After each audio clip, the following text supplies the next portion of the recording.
susunod na programa ay rated PG. Ito ay nangangailangan ng patnubay at gabay ng magulang para sa mga batang manonood.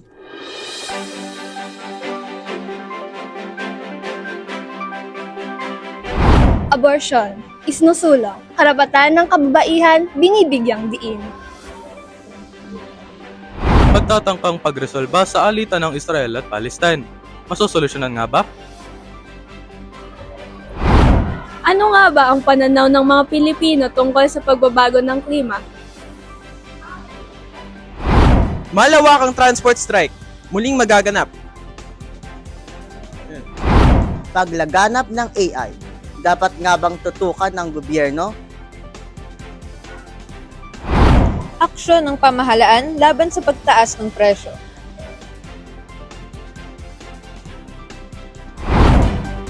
Live mula sa Mendel Network Center. Ito ang JCC News. Sa mainit na diskusyon, isang tagapagsalita ang naglunsad ng kampanya para sa legalisasyon ng abortion. Ayon sa kanya, maraming hindi inaasahang pagbubuntis mula sa krimen tulad ng rape. Bakit ba nila ini-expect na masana yung mga biktima sa responsibilidad ng krimen pero hindi yung mga lalaki na nasangkot talaga dun sa krimen? Tinutulan ng tagapagsalita ang paghuhusga sa rape victims at hinighlight ang limitadong sex education para sa mga kababaihan. Nanawagan siya ng mas malawakang programa na kinikilala ang papel ng mga kalalakihan sa intercourse.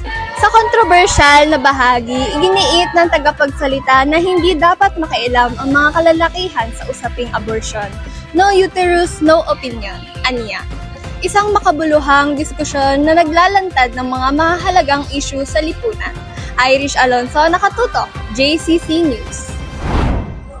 Noong October 7, 2023, nagsimula ang kaguluhan sa pagitan ng Israel at Palestine sa pamamagitan ng pag-atake gamit ang mahigit sa 3,000 na rocket mula sa Gaza laban sa Israel.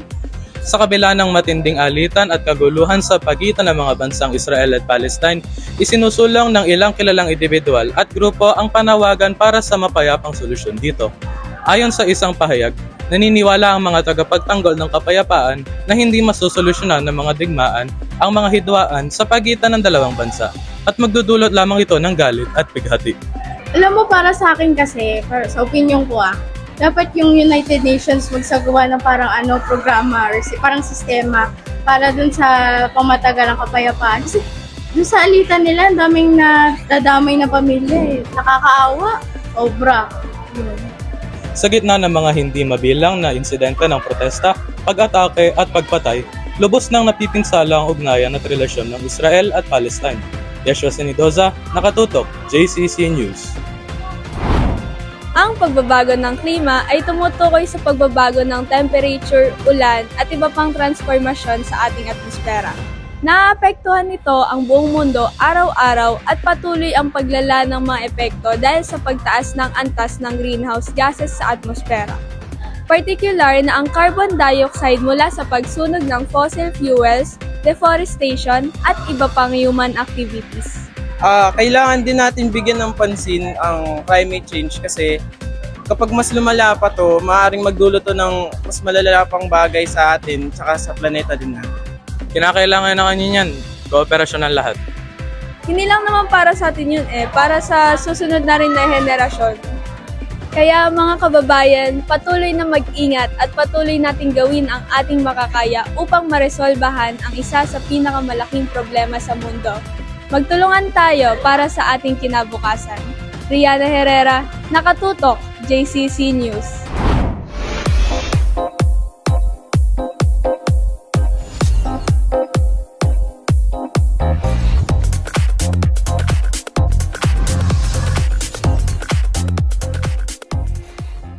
Kamakailan lamang ay inanunsyo na Literary Club sa kanilang FB page ang kanilang mga naihandang event para sa buwan na itong taong 2023.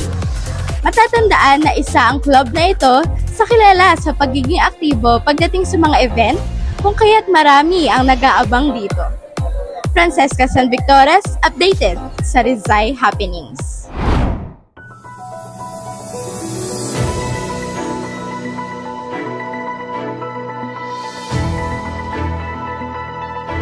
Base sa tala ng Pag-asa, asahan pa rin ng pag-ulan sa malaking bahagi ng Southern Luzon ngayon dahil sa Northeast Monsoon. May kita natin na may tsansa ng pag-ulan sa malaking bahagi ng Southern Luzon kasama ang Bicol Region at Limaroc. Mataas rin ang tsansa ng mahinang pag-ulan sa Quezon Province, Cagayan Valley at Aurora, samantalang magiging maulap na may bahagyang pag-ulan naman sa Metro Manila. Kapansin-pansin rin ang pagbaba ng temperatura pagdating sa madaling araw, gaya na lamang ng 22 to 32 degrees Celsius. Para naman sa mga kababayan sa Visayas, asahan pa rin ang pag-ulan dulot ng shearline o banggaan ng mainit at malamig na hangin, kung kaya't mag-ingat pa rin sa pagbaha at pagbuo ng lupa. Samantalang sa mga kababayan naman natin sa Mindanao and Caraga Region, inaasahan ng babang tsansa ng pag-ulan na may unting pagsilip ng araw na sasabayan ng pag-ulan naman sa Zamboanga Peninsula, kung kaya't mag-ingat pa rin sa posibleng pagbaha at pagguho ng lupa.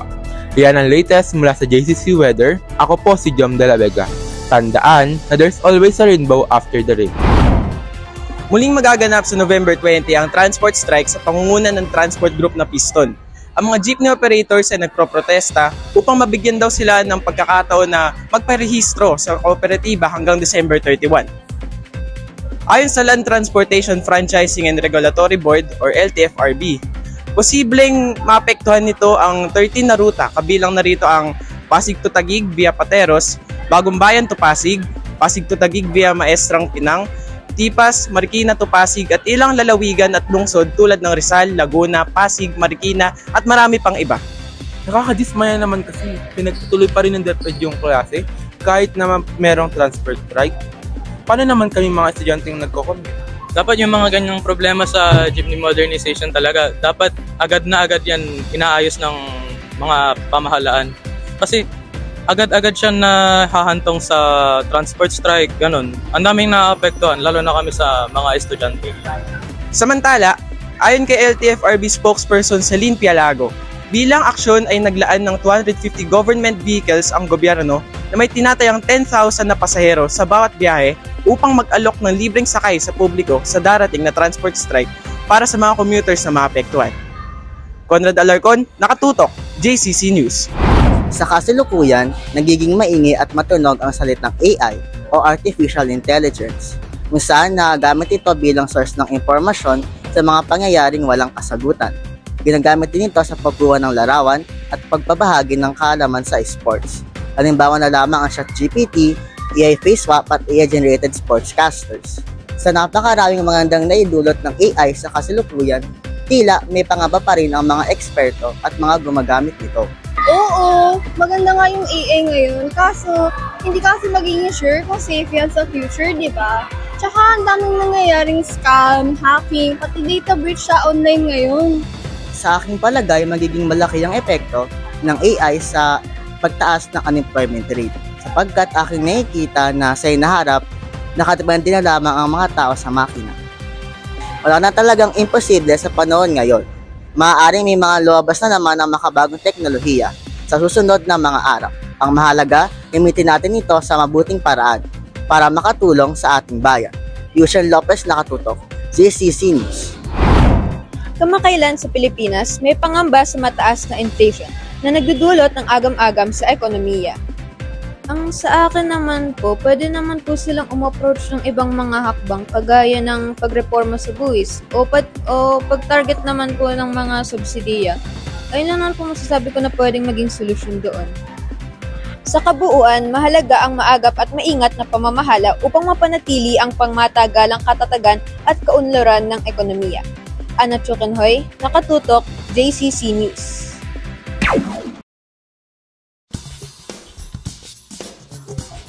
Paano naman kami mga estudyanteng nagko-commute? Nagwa ko sa interview. Ang AI, dapat nga bang tutukan ng gobyerno? Hello, test mic, hello. Bakit ba nila ini-expect na masana yung biktima sa responsibilidad dun sa mismong krimen? Pero hindi yung mga lalaki na responsibilidad talaga yung mismong krimen. Nakakadismaya naman kasi pinagpatuloy pa rin ng DepEd yung klase kahit na merong transfer strike. Paano naman kaming estudyante na Kailangan nyo ng kooperasyon ng lahat. Yun lang. Yun nandun eh. Yun lang.